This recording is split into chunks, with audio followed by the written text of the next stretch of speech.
request Ms. Tamanna to please introduce Mr. Vimal Jain.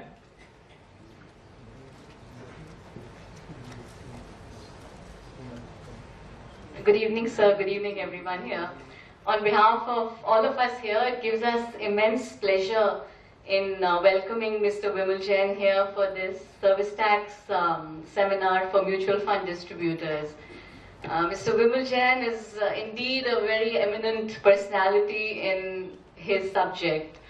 A chartered accountant, CS, a law graduate with 21 years of experience in indirect taxation, an author of a book on goods and service tax, the chairman of Indirect Tax Committee of PhD Chamber of Commerce, chairman of the Corporate Advisory Committee of IPEM Group of Institutions, a member of Indirect Tax Committee of ASSOCHAM and FICCI, and friends, if I have to read all this, ye baat paki hai that Vimal Jain sir may not have too much time here to talk on his subject because the kind of awards, clients, recognition is absolutely commendable and remarkable. So without saying anything further, may I please ask you, sir, to take over? And just a small thing, today is a very special day for us. It's the first event of Team AMDA with the Edelweiss Group. And first events are usually very memorable and special. And thank you for being here and making it special for us.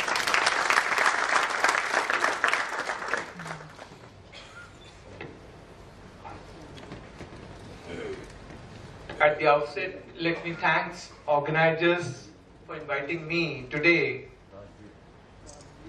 And the topic is given with a problem. See, you can understand my position. And I'm being watched with a lot of queries today. Believe me, I will try my best to resolve all your probable queries. I know service tax is not your forte, but try to make it simple in a layman language so that you will understand the provision and accordingly go with a solution today. If you look at service tax today and look at service tax applicable on mutual fund agent or distributor, what is the background first? Prior to 1st July 2012, there was positive list regime of service tax, meaning thereby there was taxable category which was chargeable to service tax. So any commission agent providing services on behalf of client, it was business auxiliary services chargeable to service tax. From 1st July 2012, there is a paradigm shift. And what is the paradigm shift? All services made taxable, chargeable to service tax under this universe in India. All services chargeable, except services excluded from service definition or falling into negative list of services. Negative list of services contain 17 services on which service tax not applicable, or otherwise exempted. Wide mega exemption notification 25/2012. So what happened from 1st July 2012? Any mutual fund agent or distributor providing services to mutual fund or asset management company was exempted, was not chargeable to service tax. Wide entry 29, subclause C, subclause D of mega exemption notification. So no problem neither for agent nor for AMC. Both were enjoying that honeymoon period. Once marriage is old, 5 years old, even government is not happy why we are enjoying. So what happened from 1st April 2015? The first break comes out. This exemption which was given from 1st July 2012 is being withdrawn from 1st April 2015, meaning thereby service tax applicable. Now problems comes, who will pay service tax? I'm a mutual fund agent or distributor as a service provider, and AMC asset management company. I hope we all understand, right? Please say yes, right? Yes. They are service receiver. Who will pay service tax? They have done one amendment in reverse charge notification. And what is this reverse charge notification, by the way?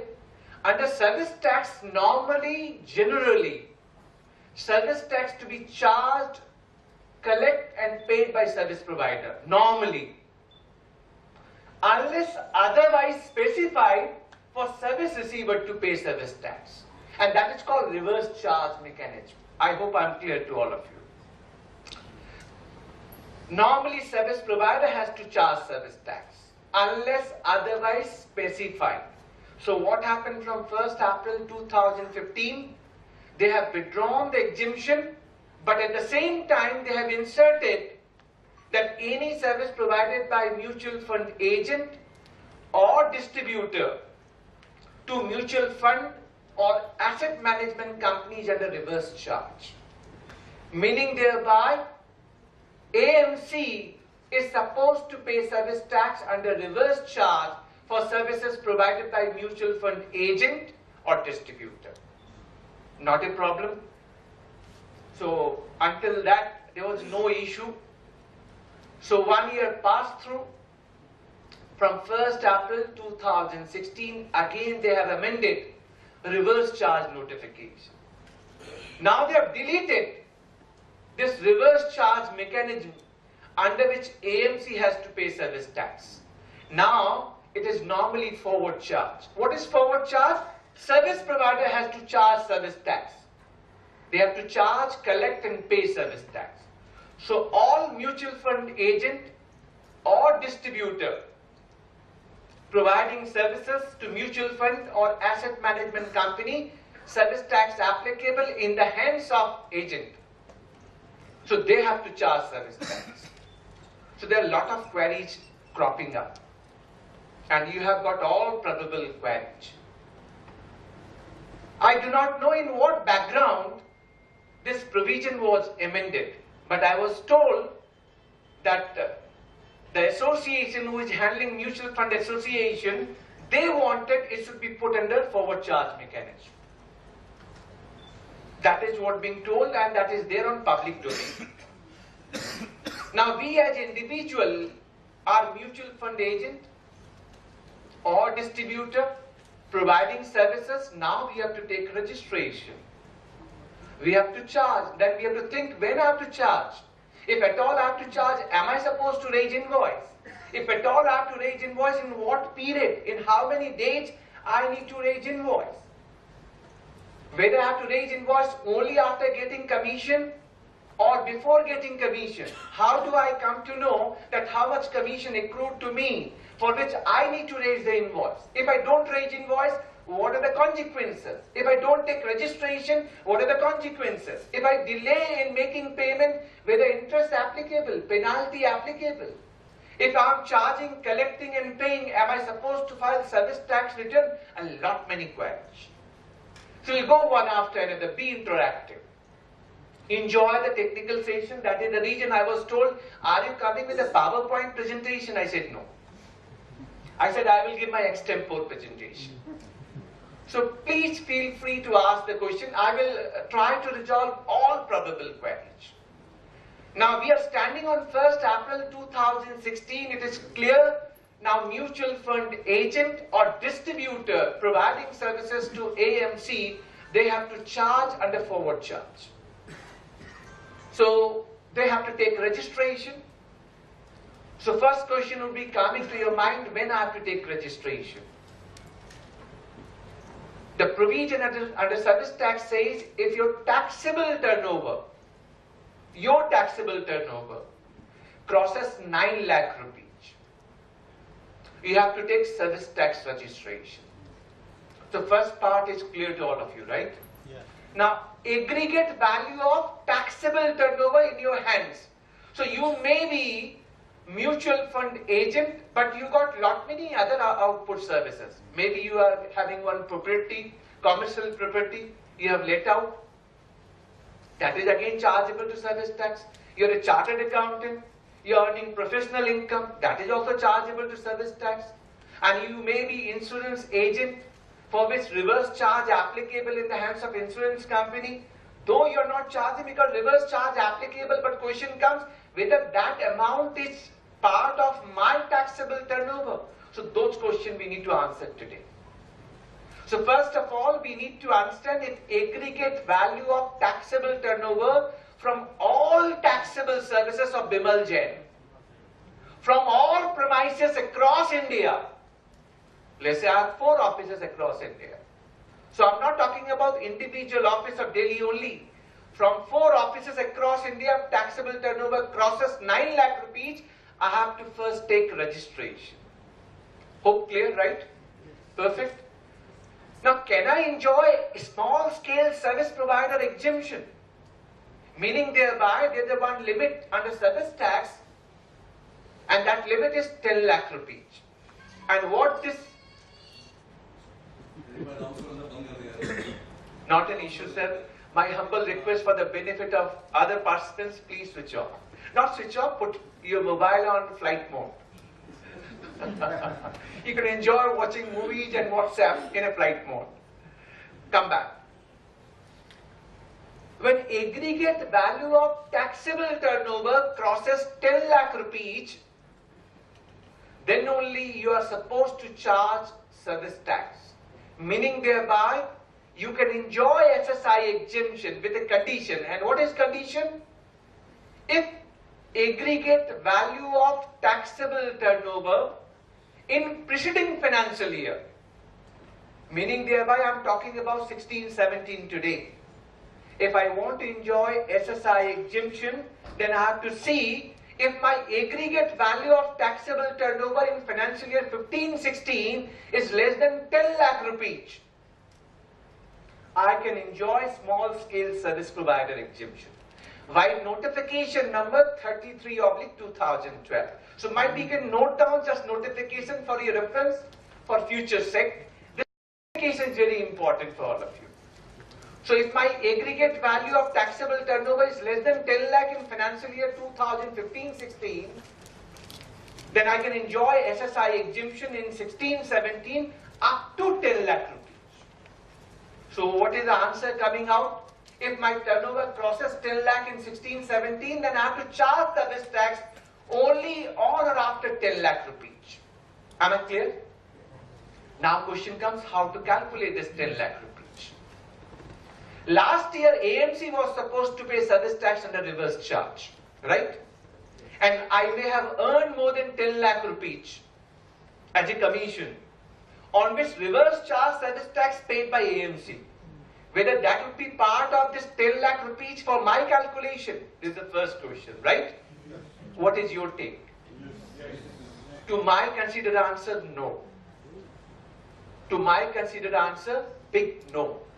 I'm saying big no. And why I'm saying, this notification clearly says, this notification is not applicable for service tax to be paid under reverse charge by section 68 subsection 2 of Finance Act 1994.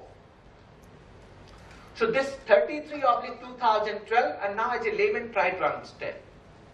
Let's say I got commission of 25 lakh rupees in 2015 and 16, for which I am not supposed to charge service tax. AMC has to pay service tax under reverse charge. They are paid under reverse charge. Service tax discharged by them. Now to enjoy SSI exemption in 16-17, can it be my taxable turnover? My first answer.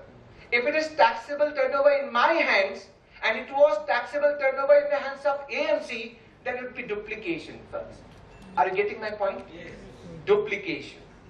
Second legal answer to all of you. This notification clearly says that SSI exemption is not available to a service receiver. Even for ₹1 liability, service receiver has to discharge the service tax. And this notification 33/2012 is not applicable for reverse charge liability under section 68 subsection 2. This is a section under which reverse charge liability exists.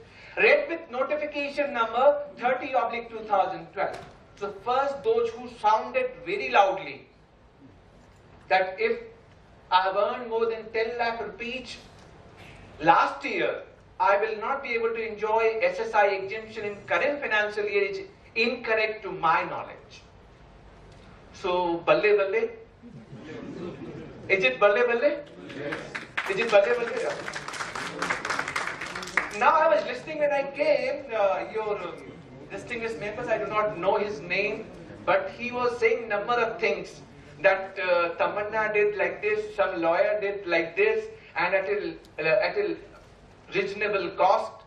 Rest assured, if anything comes back, I will file a writ petition.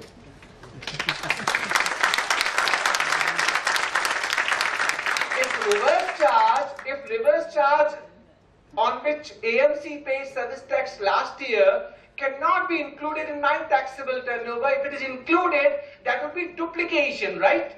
In the hands of receiver and then in the hands of provider. So first part. Second part, you may be having issue, sir, I'm also insurance agent, apart from mutual fund agent. So for insurance agent providing services to insurance company, reverse charge liability, right? Yes. Again, this question may come up whether that particular insurance commission is part of my taxable turnover. Answer would be no. Big no. Same concept. Same concept. But you're a chartered accountant. You're providing chartered accountant services. Then your services are chargeable to service tax, and you're also a mutual fund distributor. Then we need to club together. If that income crosses 10 lakh rupees, then you have to charge service tax. So let's take this example forward. Sir, ask to me. I said one-to-one. And you can ask any question, whatever coming to. Let me finish first. Maybe I would be having all the answers ready for your probable queries. And then for half an hour, we'll open query answer session. Right? Open house session. So let's say last year my taxable turnover was less than 10 lakh rupees. I enjoy SSI exemption in financial year 16-17. But let's say by August, my turnover crosses 10 lakh rupees. Then I have to charge service tax, right? What happens 17-18? Will I be able to enjoy SSI exemption? No. Because in preceding financial year, my turnover crosses 10 lakh rupees. I hope clear? If 17-18 again my commission becomes less than 10 lakh rupees, then 18-19 again I can enjoy SSI exemption. Now question would be coming to your mind pertaining to SSI. I'm an individual or firm, as a mutual fund agent or distributor. Please tell me my liability is on collection basis or accrual basis. What is collection and accrual? Meaning is very simple. I'm charging service tax on my invoice. Unless I collect, I'm not supposed to pay. That is called receipt of collection basis. Otherwise, under service tax provision, liability to be paid on accrual basis. Accrual basis means irrespective of fact whether payment is collected or not, we have to deposit service tax. Then who is the category who has to pay on collection basis? Individual. Firm. Firm includes proprietorship firm and partnership firm. And firm includes LLP also, limited liability partnership. And one person company got added this year budget. If they are having taxable turnover less than 50 lakh rupees in preceding financial year, they continue to pay service tax on receipt or collection basis in current financial year up to 50 lakh rupees. Beyond 50 lakh, liability becomes accrual. This part is clear to all of you? Or shall I explain once again? Once again? If in last year, 15-16, first, who should be I? I should be either individual, firm means proprietorship or partnership, limited liability partnership firm. It is body corporate from Companies Act 2013 perspective, but from service tax provision, LLP is a firm. And one person company got inserted this year budget applicable from April 1, 2016. If you are falling into,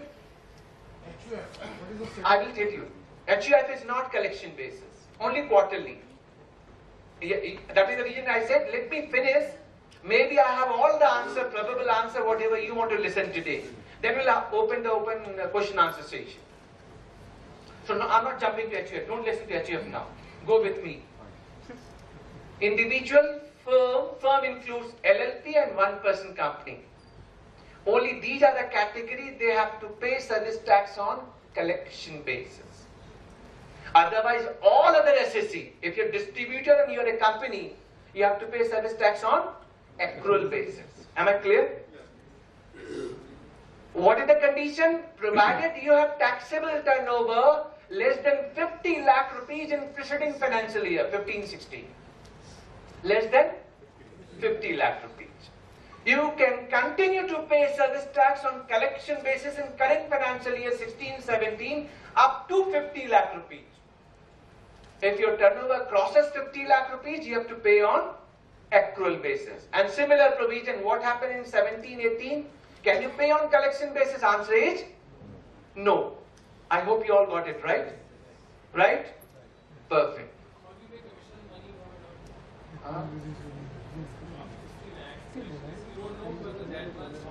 I'm coming to that point. Now his question is very prominent. He's saying, sir, we do not know commission till the time AMC pays to us, right? Right? It's very interesting because this is the business model prevalent in your industry. You got so much of cumulative commission coming to your way, and with the account statement you come to know this much commission is accruing to your account at the month end. And this is a prevalent practice in your industry. Otherwise, under service tax, being a chartered accountant, I must be knowing that what is my taxable turnover. That is not dependent upon the figures to be given by service receiver, which is peculiar situation in this industry. Alright? Am I right in saying so? But we have to find out some solution to it. Now in this given situation, I will assume when this commission got credited to my account, I will assume now my service is complete.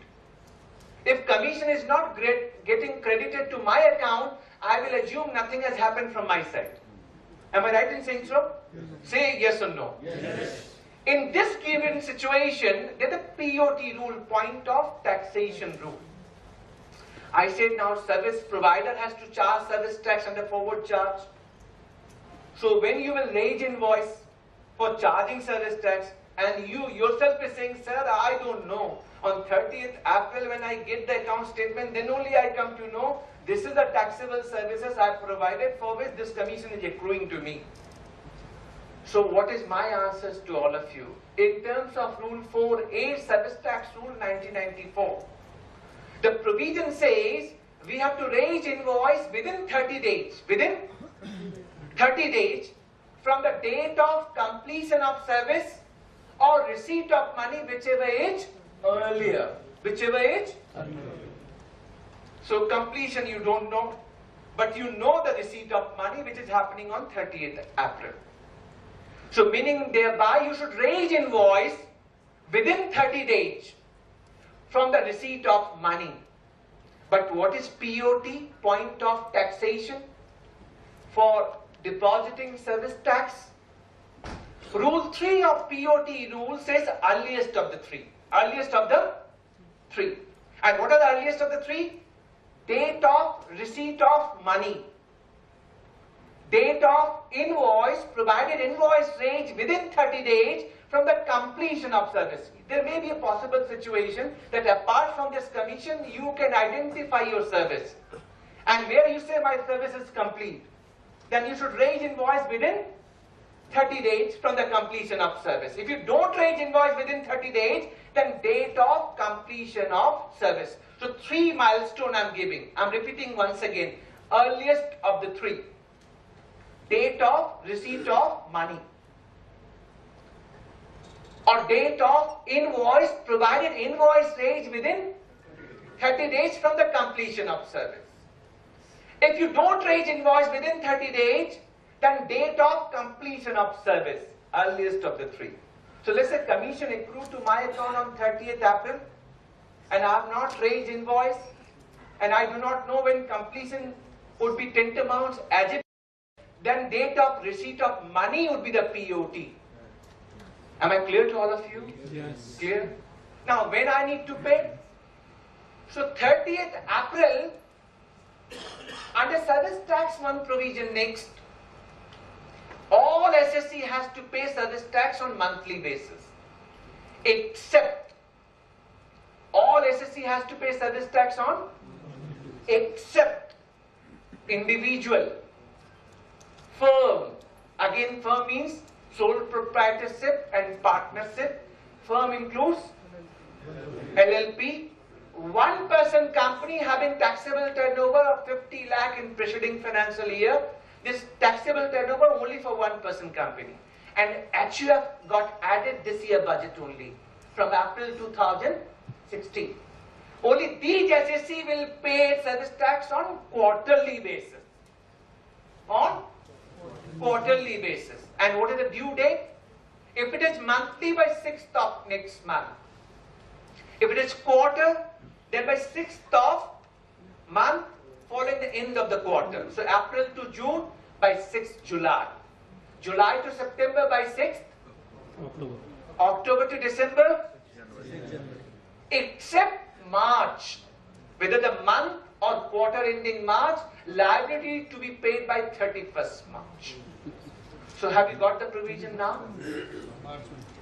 For all the month or quarter by 6th of next month or quarter, except the month end or quarter end March, the liability to be paid by 31st March. So we have discussed two components. Who is supposed to pay on collection basis and who is supposed to pay on quarterly basis. I hope it is clear to all. Yes. Perfect. Shall I move? Okay, having... One thing. Yes, please. For the month ending June, we will receive the brokerage in July. So, we have to pay by 6th August or 6th July? I got your query. Let me throw this question to all of you. He's saying that for the quarter ending or for the month ending June, he's getting his commission in the month of July, let's say 15th July. Right? Now he's asking for this 15th July, am I supposed to pay service tax by 6th of August or by 6th of October? No, 6th of August. 6th of August or 6th of July. It will be 6th Or by 6th of July. No, okay, let's take his question. He's getting payment on 15 July, so he has got three probable answers. Pick whichever is correct. First, 6th July. Second, 6th August.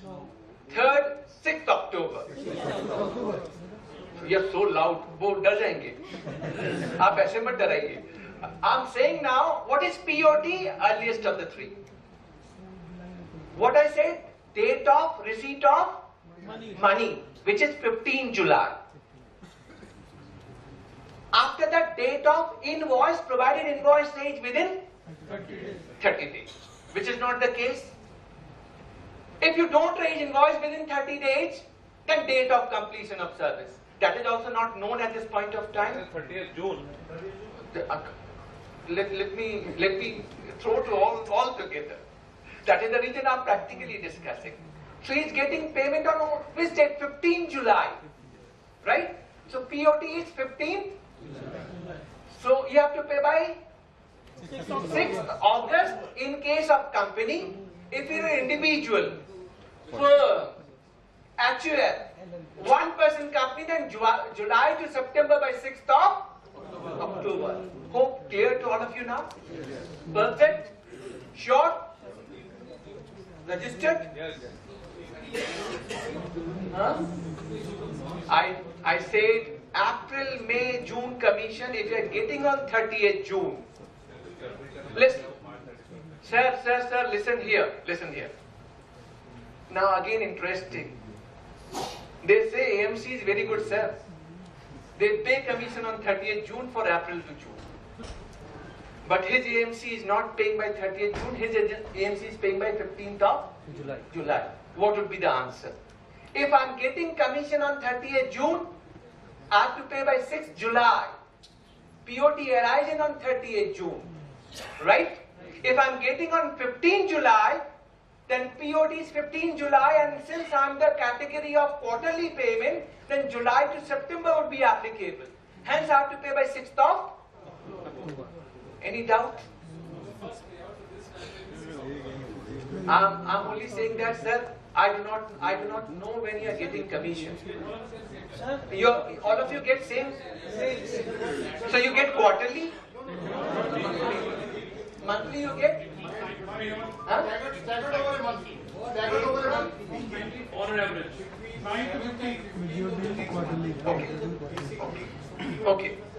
To help all of us together here, I'm being told yes. If I get the receipt on 3rd of July, then Then 15 July is the answer. same. Same answer. See, try to understand. Either you have to understand the logic, otherwise you will always have doubt in your mind. Please pay attention. Something you should, wash away from your mind whatever you have learned and understood and heard oversight. Please. But sir, Give me a minute now. Give me a minute now. Let me ease this thing before we get it complicated. I'm simply saying I'm least bothered when you are being paid. Whether it's 7 to 15 or 15 to 30th, I'm less bothered. I'm a service tax fellow, sir. Try to understand if you are getting payment, let's say on 30th June, then that is the POD, point of taxation. And since your liability is quarter, so April to June to be paid by 6th. Someone say, no, I get on 3rd July, not 15 July. They're sitting next to each other. I'm less bothered. Then 3rd July is a POT and falling in the quarter of July to be paid by 6th. Irrespective of fact, he's getting on 15 July. Let's he getting only on 15 September. Let's say he's getting on 30th September. Then again he has to pay by 6th of October. good. Yeah, that is what. Again I'm saying earliest of the three. Please try to. You should also carry some provision in your mind, but as a layman language. Because in your industry, you raise invoice only when it gets credited to your account and you come to know. So for me as a layman language, it can be considered that date of receipt of money is my POT. Date of receipt of money is my POT. And that will determine your due date of payment. Hope clear to all of you? Yes. Yeah. One is the location of job, second is the receipt of the payment, and third is the raising invoice. So how to decide with the date of completion? I'm telling you. He's asking some question which is very, very interesting. Can really I request all of you to come out from your mutual fund for a minute? You just assume you're not doing mutual fund. Just assume you're not doing mutual fund. I'm a chartered accountant, and today you want one opinion from Bimal Jain. And today is what? 15th of June. So I said, yes, I will give you the opinion, but I will charge you 1 lakh rupees. And that to advance. Opinion I will give you in coming month only. So you have given me 1 lakh rupees advance. I got advance today. Now question comes, whether service tax applicable in the hands of Bimal Jain for receipt of this advance money for which service is not rendered. Again I am taking you back to POT. Earliest of the three. Date of receipt of. So irrespective of fact whether I have rendered the service, irrespective of fact whether I raise the invoice, if I receive the money, that is POT. So POT arises on 15 June for me. If I'm individual, April to June, I have to pay by 6th July. But since I'm taking my example, I'm not charging any advance money. Let's assume, and you will not pay easily till the time let me complete this example. And we will not go till the time you say Bimal Jao. Don't worry about that. Don't worry. I will make sure that you all are thoroughly going back and saying this first seminar which is happening is a good one. Now let's say I give an opinion today. I didn't charge money. I give an opinion today. With a POT has arisen, point of taxation. Then Then again, earliest of the three, date of invoice. Let's say I'm raising my invoice on 30th June, which is within 30 days from completion of service. Then I have to pay by 6th July. If I'm raising my invoice on 1st July, which is again within 30 days, then I have to pay by 6th of October. Are you getting me? But I'm a smart fellow. I say invoice raise karne se service tax wale pakad lenge. Invoice hi raise nahi karna. I'm keeping myself mum. Not raising invoice even though I've given opinion today. Then POT says if you don't raise invoice within 30 days from completion of service, then date of completion of service would be the POT. Meaning thereby, POT is today 15 June and you have to pay by 6th of July. So let's say sometime we keep our eyes closed and say invoice raise nahi karenge to service tax not applicable to me. Since your industry follows basically on commission getting credited, so I didn't discuss all these things. How to decide when we I'm saying date of receipt of money would be the concluding factor. Yeah, basically. Otherwise, you tell me how you will determine. Not possible. Not possible. Is there any possibility? No. I don't think so. I'm not mutual fund agent or distributor. Give me your commission part, I will take it. Okay, I will. Yes. There are two aspects. One is that we don't get paid in one single shot. We spread 3 weeks. Let's say from sometime 1st of the month till 22nd of the next month. That is one part. Secondly, we have started receiving, I don't know out of the distributors, we have started receiving an invoice very promptly from some AMCs. They are sending their invoice, though they are not making the payment to us, but they are promptly sending us the amount and the invoice made. Performa, that's kind of stuff. Yeah, it's Not invoice. Why they will raise invoice to you?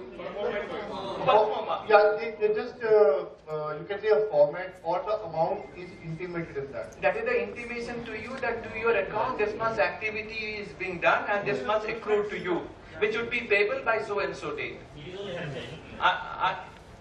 No, I got your query, now let me take all along together. Thanks. Sir, if you could clarify the same thing for the month of March, and I would also like to ask you, like if some companies... Just wait.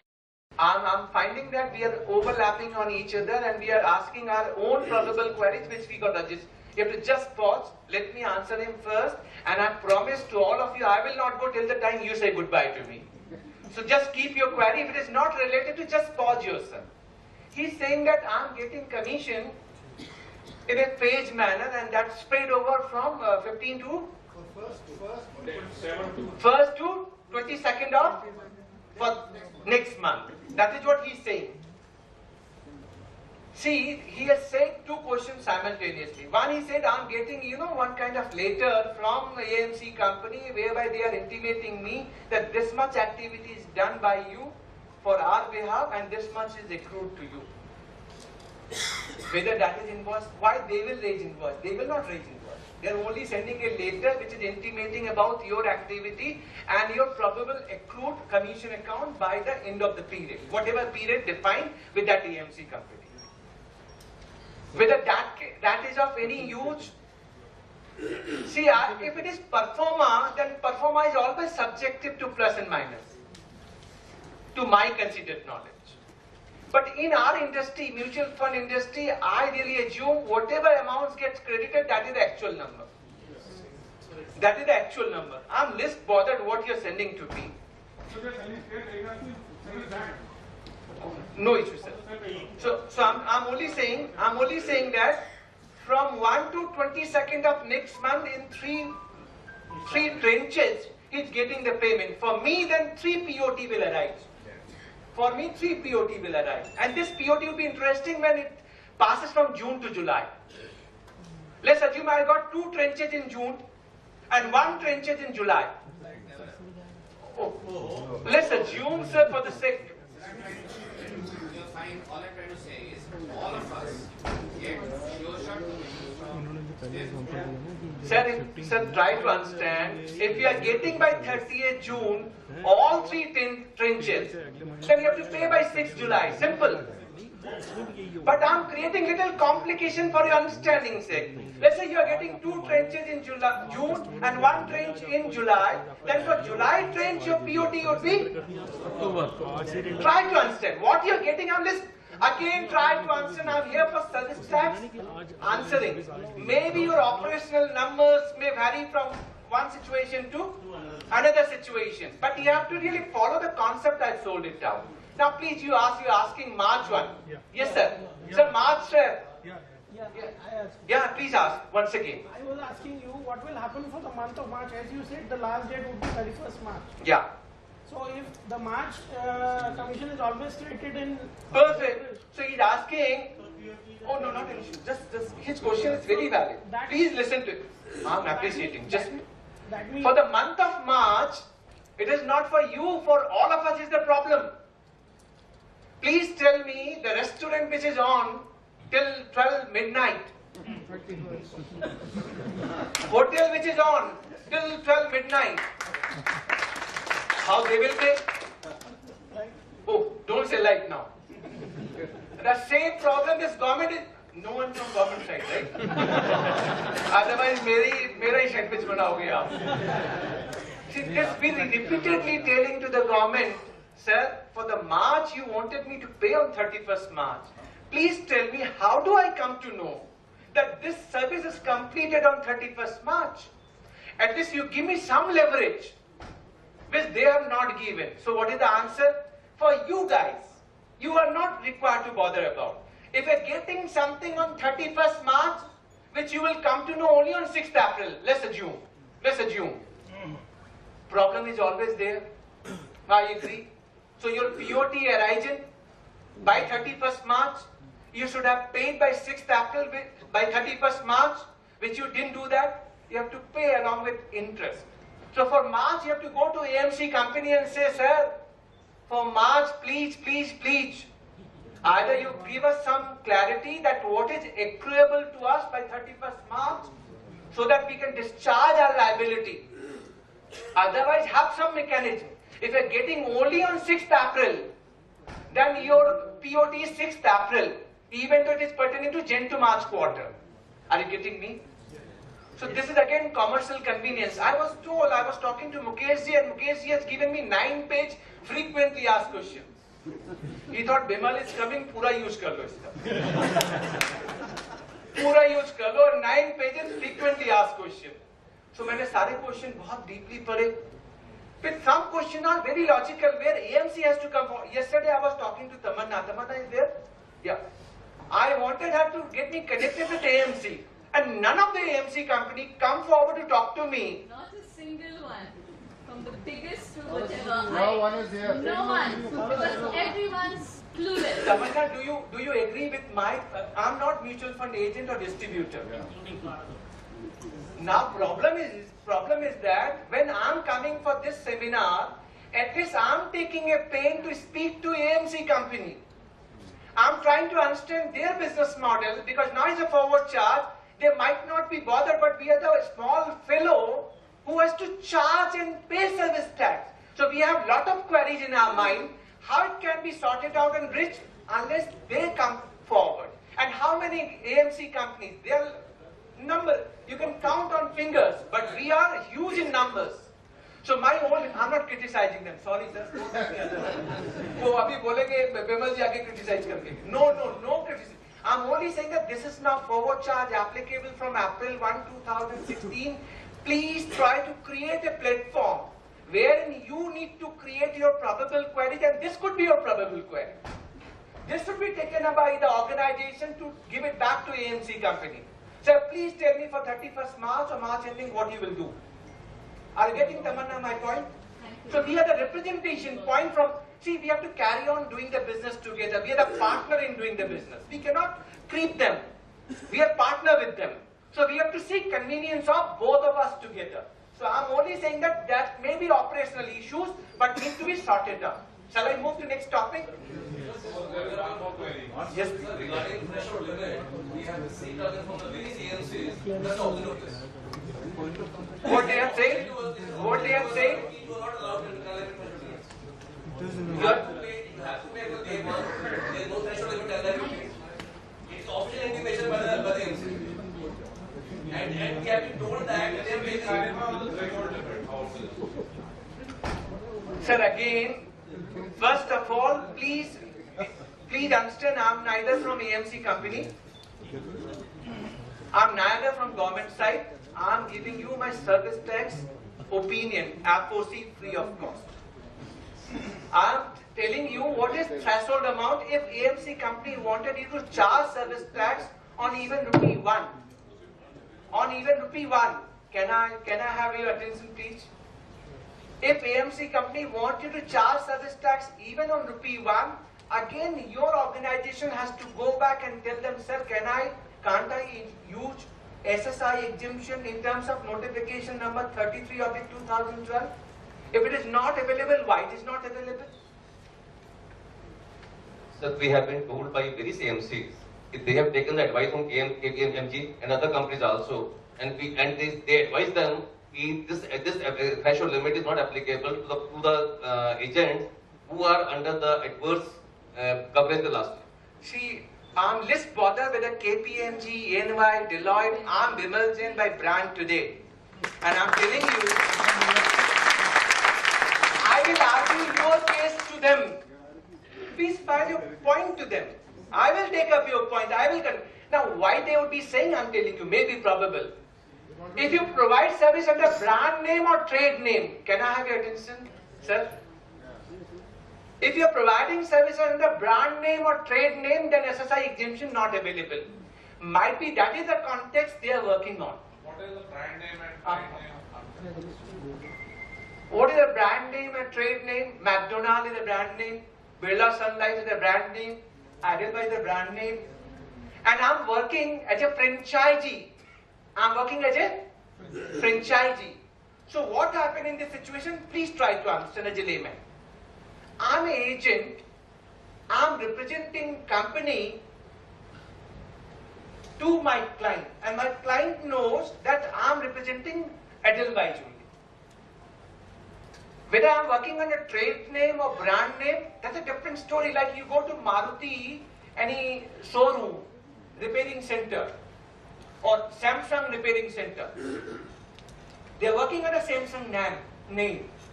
Now what they are doing, they are giving services to the customers directly. Raising invoice to the customers directly. But in our business, we are not raising invoice to the customer directly. We are raising our invoice, or we are supposed to raise our invoice to the AMC. Try to understand the difference between working under trade name or brand name or working as authorized agent. So I'm working as authorized agent, I'm representing company per se. But I hope, sir, the AMC and the advisors definitely know this, understand this point. We are not in the brand.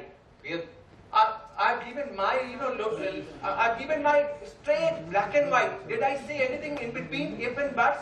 One in between thing, is that applicable there that we had a receipt of over 10 lakh rupees in last year?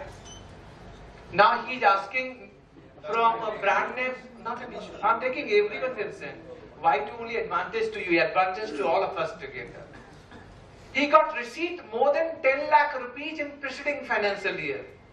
I'm telling you, I'm least bothered. I'm talking about aggregate value of taxable income, turnover. I said I got last year 20 lakh rupees for which reverse charge applicable. Can I enjoy SSI exemption? What answer I given? Yes. So how am I concerned that what I got last year? That is what all the MPs are giving us. They think that if you had a receipt of more than 10 lakh last year, you have to start from. So they are assuming the reverse charge liability which AMC has paid would be considered in your threshold SSI exemption value, which I am not agreeing to. Yes, that's the point. That is exactly Logically, I have given explanation to you. If they have paid under reverse charge, that was there. How many of you really file service tax return? Please. Those who are filing service tax return, they will be knowing If I'm paying reverse charge liability, then I have to mention in my service tax return as a service receiver, right? Then service provider need not require to mention, am I right? Yes. So those who are filing service tax returns. But we are not taking those incomes in that So return. let's assume I'm a lawyer and I'm providing services to you, you're a business entity. Lawyer need not require to charge service tax except senior advocate, just the senior advocate component now. In that case, if lawyer providing services to business entity, who has to pay business entity? They have to take registration, they have to file service tax return. Whether lawyer has to take registration, whether lawyer has to file service tax return, answer it? No. Similar happened last year. When this was reverse charge liability, only AMC has taken registration. They have paid the reverse charge liability. I have not taken registration. I have not charged service tax. I have not paid service tax. If I assume that turnover is again part of my taxable turnover, that would be again duplication. Shall I move? So I have not taken that income into my income. No? Yeah. I have not taken AMC income in my total income. I kept both the things separate.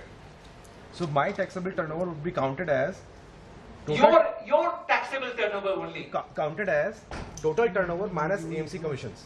Of course. Of course. If I got 70 lakh rupees. Of course. Yes, yes. Sir, Yes. one more point in the same thing.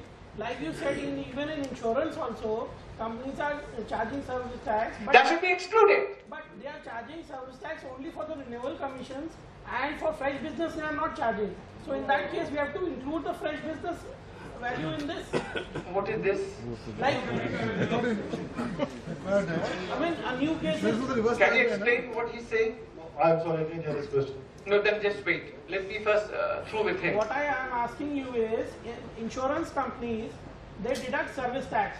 Okay. But service tax is only deducted from the renewal part of commission. Okay. Like, I had done some business in last 2-3 years and I am getting the amount deposited, renewal premium.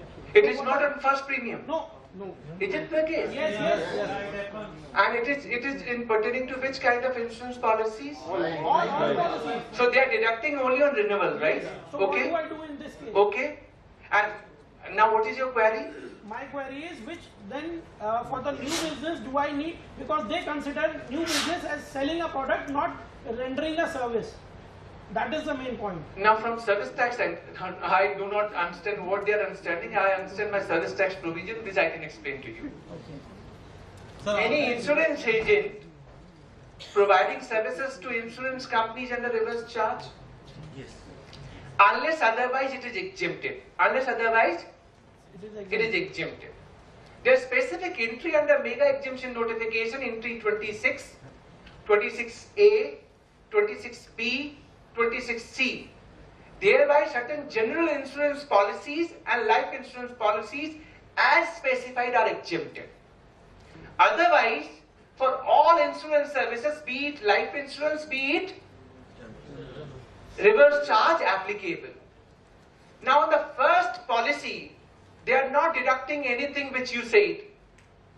I do not know on what account they are doing and following this transaction. If service tax applicable on renewal, then it is applicable on first transaction also. Logical. Secondly, if they are deducting from your commission, that is again business model, commercial model. Legally, I am asking, can they really deduct service tax from our commission payment for which they are reverse charge liability? You can raise this voice also. I am just creating a platform. If reverse charge liability exists, which service receiver has to pay, can they deduct from my commission for which they are liable? Maybe because of commercial understanding and commercial transaction, we have agreed for that. Correct. So that's the reason they are deducting and depositing as a service receiver. So now you are asking, sir, am I supposed to exclude this particular turnover from my SSI calculation? Answer is, reverse charge liability will not be considered while calculating my SSI threshold amount. Great. And I've categorically said I'm not working under trade name or brand name. I'm authorized agent. So we have to understand our role. I'm not working under brand name or trade name. I've categorically given example Samsung, who is a franchisee of Samsung, you're coming to get your mobile repaired. In that case, I'm a franchisee holder, I'm using the name of Samsung, but I'm raising invoice to my customers. But in this case, I'm not raising invoice to my customer. I'm raising invoices to my AMC. So I'm authorized agent. I'm part and parcel of my principal, and I have to act within the delegated power given by principal to me. I cannot act beyond that. And this AMC is not liable for your unauthorized action taken. Are you getting me? Yes. So these are the legal component we need to understand. I hope you got my point, right? Somebody asked, sir, you were asking something. No, I got my answer. Thank you. You got it. Shall I move now? No, now you allow me to little complete. I'm getting your question answered little later. Otherwise we will, break that momentum. Yes. Shall I? Yes, sir. Yeah. Question answer. Question answer बाद में कर लेंगे sir, पहले flow complete करें। मैं ये कह रहा हूँ, अगर ऑडियंस मुझे अलाउ कर, मैं पहले कंप्लीट करता हूँ, फिर क्वेश्चन आंसर कर ले, बेहतर रहेगा। नाउ आपने रजिस्ट्रेशन लेना है। आप रजिस्ट्रेशन किस कैटेगरी में लेंगे? Under which category you will take registration? Business auxiliary services, provision of service on behalf of the client. That is the one, this erstwhile category, which was existing prior to 1st July 2012. You will take registration. Business? Service. You have taken registration now. When you will pay, I have already explained how you have to raise invoice and what your invoice particulars would be. Again, big hue and cry. What kind of invoice would be? What is the particulars I need to mention on my invoice? Then it should have serial number. So I'm being asked, can I put serial number 1, 4, 9, 10 like that? Or it need to be 1, 2, 3, 4, 5, 6? What is your answer? 1, 2, 3, 4? It cannot be 1, 4, 9, 10, 15, 18, 20. It should be serially numbered. If there is any problem, you may cancel that invoice. But it should be serially numbered. You should mention the name and address of service receiver. Name and address of service receiver. And you should mention your name, your address, your STC code, service tax registration code. And this is PAN based number. So if you have not taken your permanent account number under Income Tax Act, then first take permanent account number, then make application by way of ST1. ST1. So they will give you STC code, and this STC code need to be mentioned. And thereafter, date. And after that, you should mention classification and value. Under which category you are providing service. Let's say you are chartered accountant service provider, you are mutual fund service provider, then there will be two kind of invoices. One under chartered accountant category, another one business auxiliary services. Am I right? Yes. Then you have to mention the value. What is the basic value? And then you have to mention service tax at the rate of 14%. Swachh Bharat says at the rate of 0.5%. Krishi Kalyan says applicable from June 1, 2016. 0.5%, totaling 15%, but need to mention separately. Then you need to sign it, either physically sign or digitally sign. For digital signature, it is now being permitted. We can digitally sign it. And then we need to send it to our client, AMC. Now this invoice part is over, payment part is over, now we have to file service tax return. One thing. Later on, sir, later on. One after another. It is important to keep the receiving of the invoice that we have physically given it to them. Do we have to keep a proof that we have given it to them?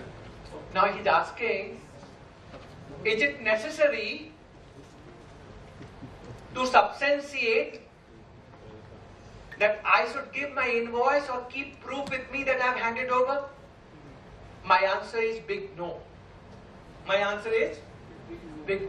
But if service receiver in any case want to avail Sandbet credit, Service receiver means AMC. If they want to avail Sandbet credit for any region whatsoever, then they need to receive your invoice. And your invoice would be the eligible document to avail Sandbet credit. Now you didn't ask, but I'm telling you, there may be, your output is now chargeable to service tax. Output. Let's say they are AMC, your output is chargeable to service tax. But there may be lot many input services on which I'm paying service tax. I've taken premises on rent. I've given car insurance, sales promotion, telephone expenses on which I'm paying service tax. Whatever. Can I avail Sandbet credit? Yes. Come back. Don't say yes. If it is yes, then Vimal is not required. Listen to me. So first of all, we have to understand this is my output service to AMC, which is chargeable to service tax. Can I avail Sandbet credit of service tax charge on number of input services? Under Sandbet credit rules, under service tax provision, there are 3 items.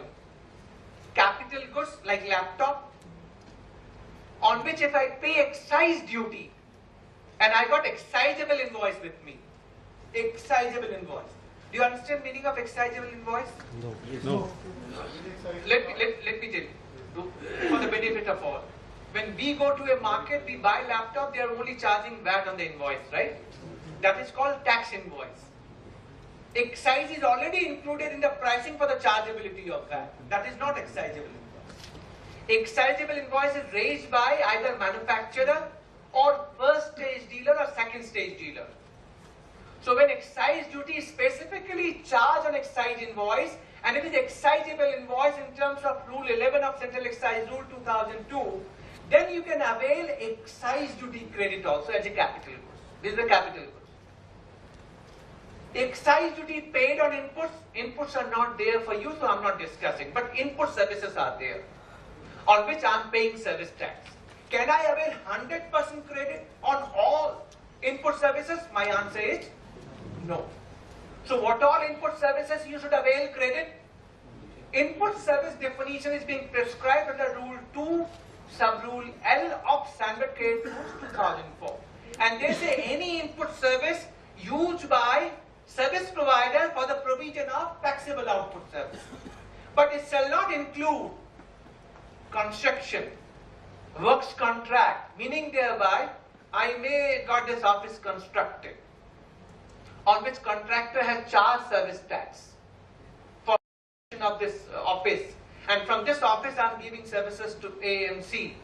Can I take service tax credit? Answer is no. Even though this office is used for taxable output services. And why you can't take? Provision says so. Can you take service tax credit on general insurance of your car? Answer is no. Can you take service tax credit on repair maintenance of your car used for taxable output services? Answer is no. Can you take credit of employee related services on which service tax is being charged? Answer is no.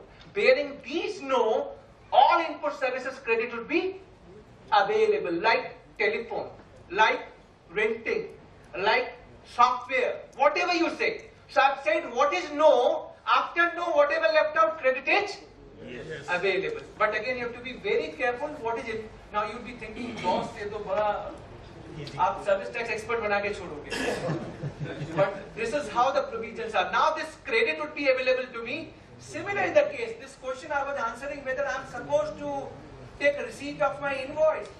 Boss, if they want to avail credit of service tax charge on my invoice, then they have to have receiving.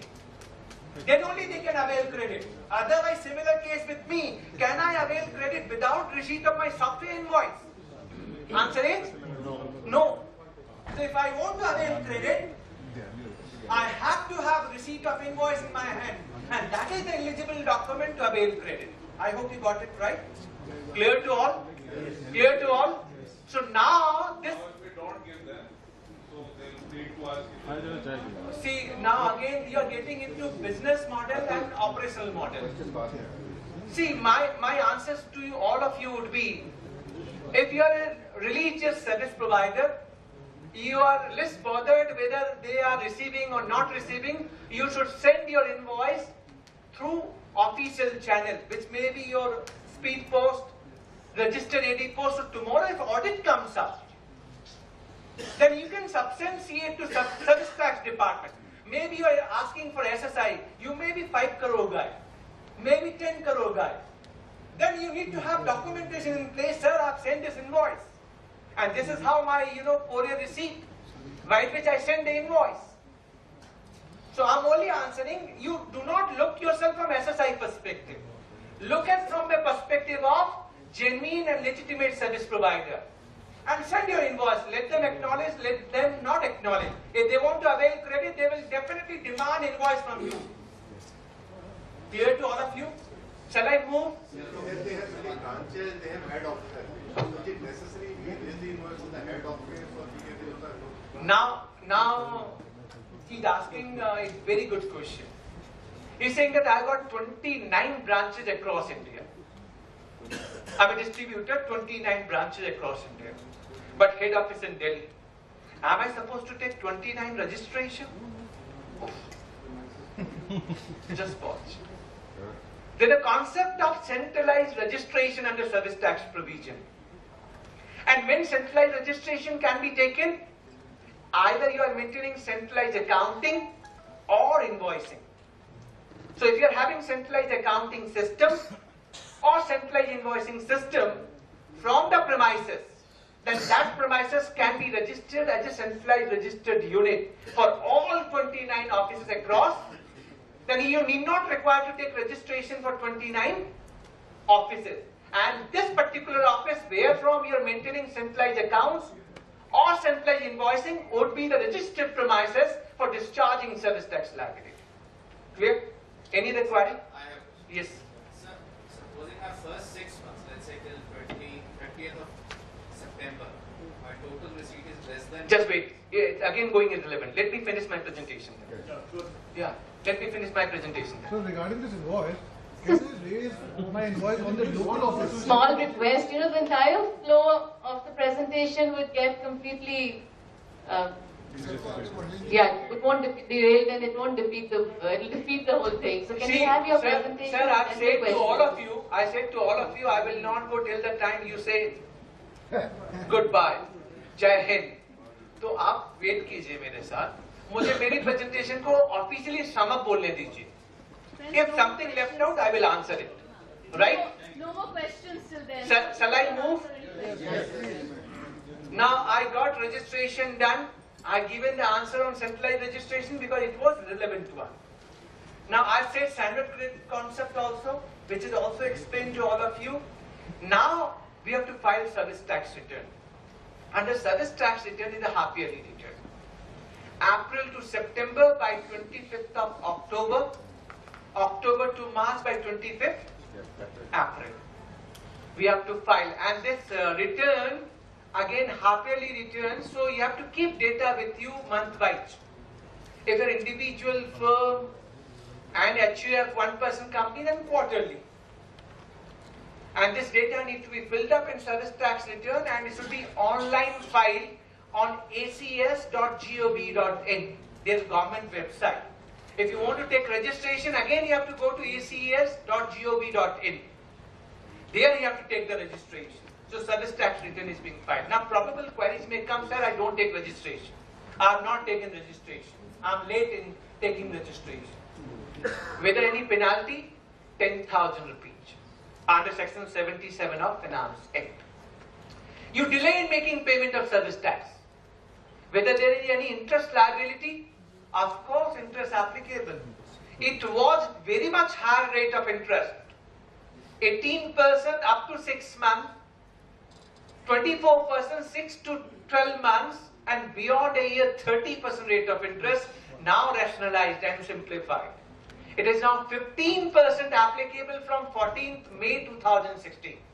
If you delay in making payment of service tax, rate of interest would be 15%, 1-5.